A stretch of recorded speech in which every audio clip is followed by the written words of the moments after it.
I would like to welcome Dr. Tim Cavell, who is a researcher from the University of Arkansas in the States. He's a researcher of child and family psychology, and he's also an expert in describing the role of mentoring and mental health. So, dear Tim, I will begin with a non-research related question, if you don't mind. In the US, I have heard they talk about the mentoring gap. Could you explain to us more or less what it is? Well, that's an interesting question. And this is my understanding, okay? I could be wrong, but it's a term that's not used so much anymore. It was used back when mentoring was quite even more popular than it is today. There was a study done back in the mid-90s by Big Brothers Big Sisters that found some promising results.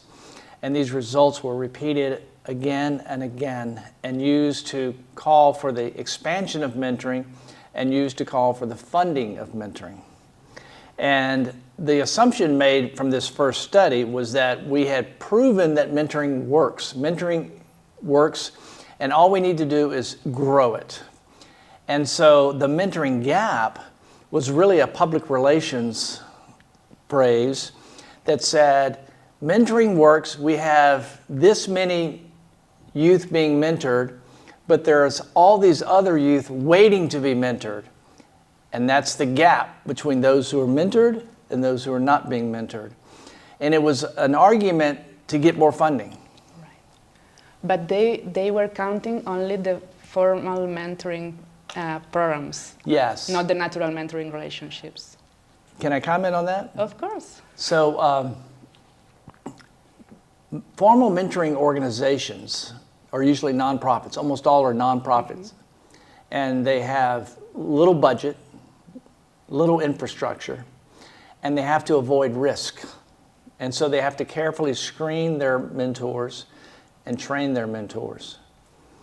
So because of that, they cannot be in the business of informal mentoring. They can't promote informal mentoring. And I learned that because I had a student.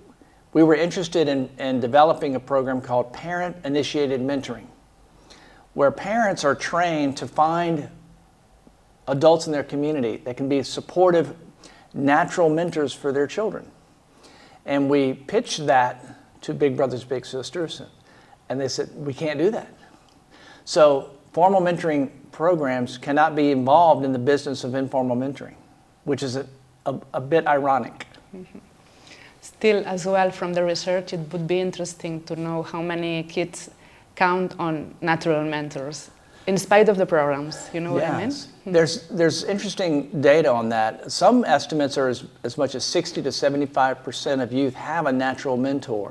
Mm-hmm. And I've done some research. In fact, we just published a study looking at adolescents exposed to dating violence. Mm-hmm. And those adolescents exposed to dating violence who had a natural mentor were less likely to be involved in substance use than those who were victims but did not have a natural mentor. Mm-hmm. So to speak, we could infer that mentoring could be related, or having a natural mentor or a bond with someone meaningful could be related to more resiliency? Well, yes. Mm-hmm. So there was a famous study done back in the 60s, 70s by Emmy Werner in Hawaii. She studied the children of Kauai. And these were children that had undergone very difficult adverse circumstances. And so she identified from these samples some children who were very resilient. And the ones who were resilient had at least one supportive adult in their life. So, and from that came a lot of the justification for mentoring, that children need at least one supportive adult in their life, someone to whom they matter. So expanding on this, and I'm going to take advantage of you as a psychologist. Okay. Could you briefly explain to us why healthy bonds are so important in the development of children and teenagers, and if volunteer mentors who are not professionals and who are not from the family normally, can they actually develop such bonds? So let me answer that question this way. So I wrote a book years ago, and I've just come out with the second edition. It's for therapists who work with parents of difficult children. And that can be a challenge because parenting children who are aggressive or defiant can be difficult. And sometimes these parents are not well equipped to do it for 18 plus years, okay? And in this book, I talked about mentoring as a resource. But I raised this question. Parents are invested in their children's development because they share their DNA. Evolutionary psychology would say they're invested in the outcomes for their children. Mentors don't share the DNA. And so the question is there any sort of mentoring that would persist long enough to see this child through? And Big Brothers Big Sisters is an example potentially of that. But a better example you may have heard of is Friends of the Children. So this is an unusual program in the U.S. The mentors are actually paid. And these children are mentored for 12 years, all the way through high school. So it's it's quite an investment, but I think it's important to recognize that may be the level of investment that's needed to put an adult in a child's life for 12 years. It's not always the case that a mentor will do that. I was a mentor with Big Brothers. I mentored a young man for 11 years. Wow. So I was able to keep showing up to maintain that commitment. He's now 20 years old and he graduated from high school. Wow. So I'm proud of that, but it can be difficult to keep showing up. That's why the payment concept, you think? Yeah, but it's an unusual program. Like I say, there's very few communities that can do that. Mm-hmm. And why is it so important to have such stable bonds for students who are at risk of dropping out? There's pretty good research over a number of years from developmental psychologists that children who have stable, safe, nurturing relationships develop better. That's just simply a fact. That when you have someone you can turn to who you feel safe with, who can help you regulate your emotions, who provides you with a safe, predictable, structured environment, all of that allows you to develop normally.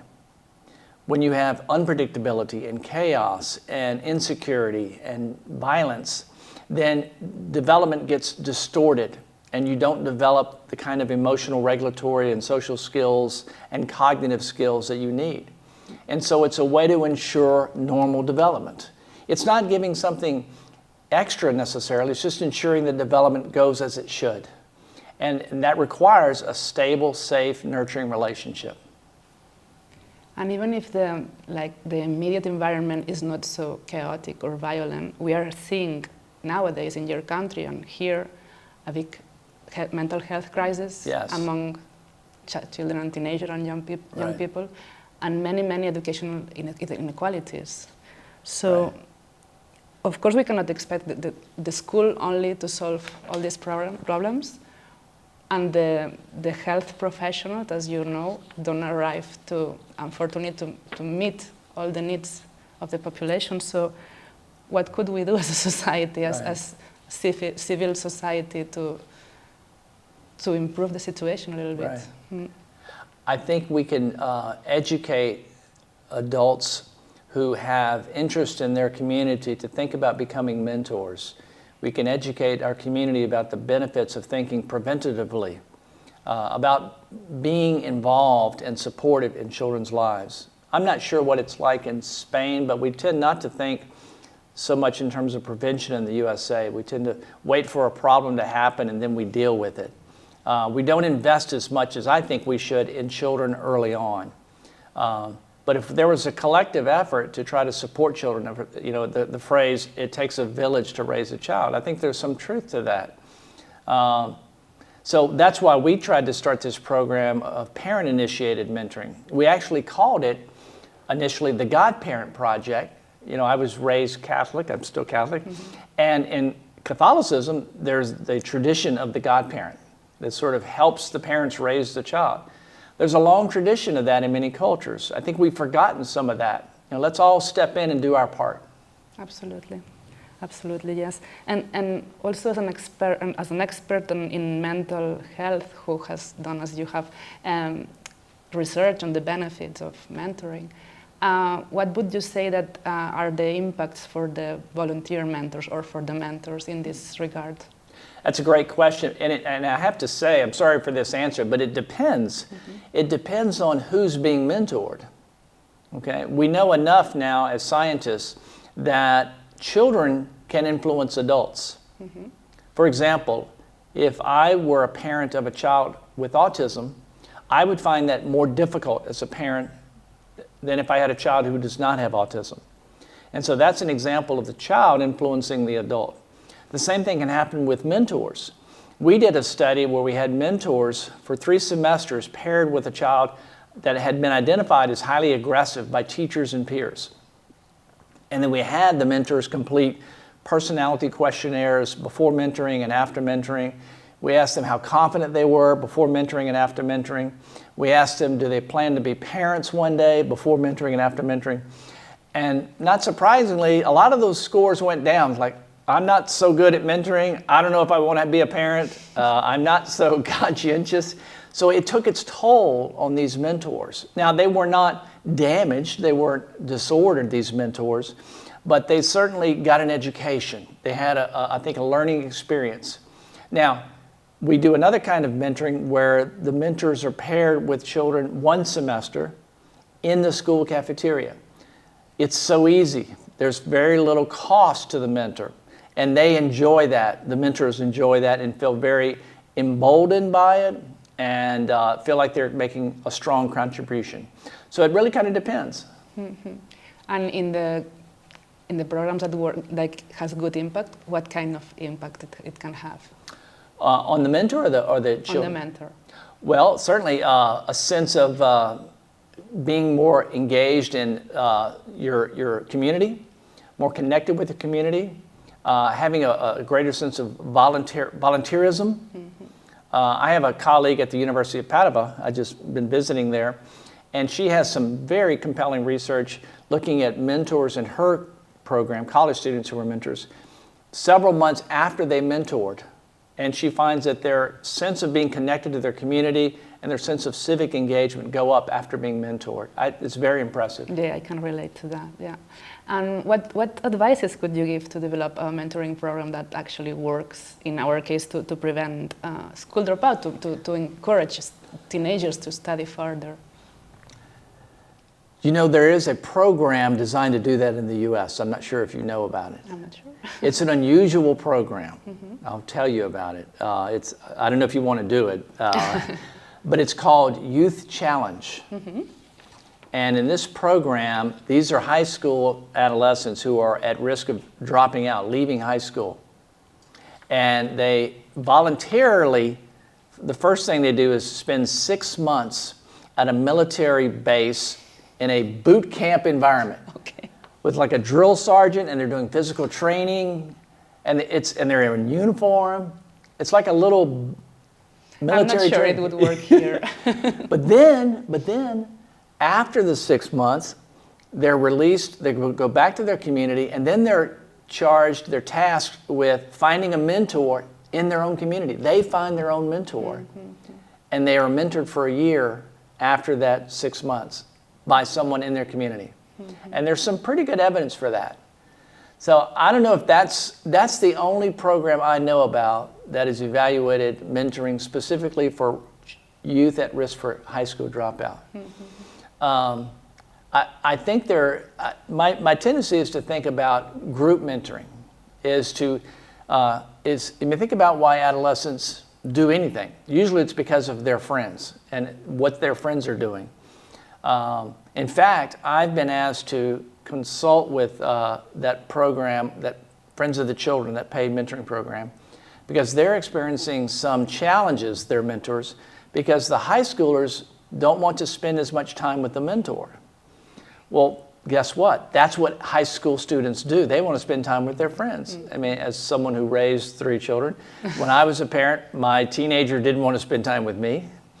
But if I could spend time with my teenager and his friend, then that was better. So I think a group model and a way to create a sense of camaraderie might be the way to go with that. And you see some examples of that, like Gabe Coopermink has a program called Cool Girls. I think Nancy Deutsch at Virginia has a program for adolescent girls as well. So there tends to be more of a group mindset when you're mentoring for adolescents.